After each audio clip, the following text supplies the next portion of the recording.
जय श्री कृष्ण। आप सभी का हमारे YouTube चैनल पर हार्दिक स्वागत है। आज की इस वीडियो में आप सभी रसपान करेंगे चैत कृष्ण पक्ष पाप मोचनी एकादशी व्रत की पौराणिक कथा और पूजन विधि। आइए सुनते हैं।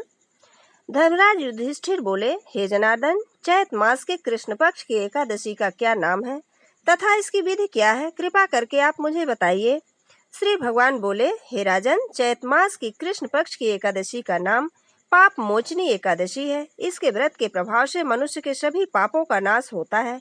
यह सब व्रतों में उत्तम व्रत है। इस पाप मोचनी एकादशी के महात्म्य के श्रवण व पठन से समस्त पाप नष्ट हो जाते हैं।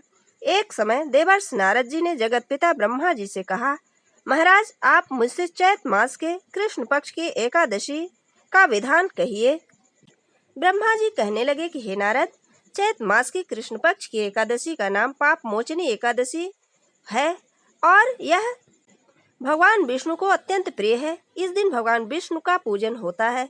इसकी कथा के अनुसार प्राचीन समय में चित्ररथ नामक एक रमणीक वन था।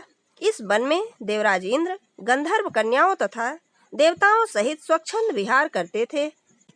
एक बार मेधामी नामक ऋषि भी वहां पर तपस्या कर रहे थे। वे ऋषि शिव उपासक तथा अप्सराएं शिव द्रोहिणी अनंगदासी अनुचरी थीं। एक बार कामदेव ने मुनि का तप भंग करने के लिए उनके पास मंजू घोषा नामक अप्सरा को भेजा। युवा अवस्था वाले मुनि अप्सरा के हाव भाव, नृत्य, गीत तथा कटाक्षों पर मोहित हो गए। रति क्रीड़ा करते हुए 57 वर्ष व्यतीत हो गए। एक दिन मंजू घोषा ने देवलोक जाने की आज्ञा मांगी। उनके द्वारा आज्ञा मांगने पर मुनि को भान आया और उन्होंने आत्मज्ञान करते हुए कि मुझे रसातल में पहुंचने का एकमात्र कारण अप्सरा मंजू घोषा ही है, क्रोधित होकर उन्होंने मंजू घोषा को पिशाचनी होने का श्राप दे दिया। श्राप को सुनकर मंजू घोषा ने कांपते हुए ऋषि से मुक्ति का उपाय पूछा। तब मुनिश्री ने पाप मोचनी एकादशी का व्रत रखने को कहा और अप्सरा को मुक्ति का उपाय बताकर पिता च्यवन के आश्रम में चले गए। पुत्र के मुख से श्राप देने की बात सुनकर च्यवन ऋषि ने पुत्र की घोर निंदा की तथा उन्हें पाप मोचनी चैत कृष्ण एकादशी का व्रत करने की आज्ञा दी। व्रत के प्रभाव से मंजू घोष अप्सरा पिशाचिनी देह से मुक्त होकर देवलोक को चली गई।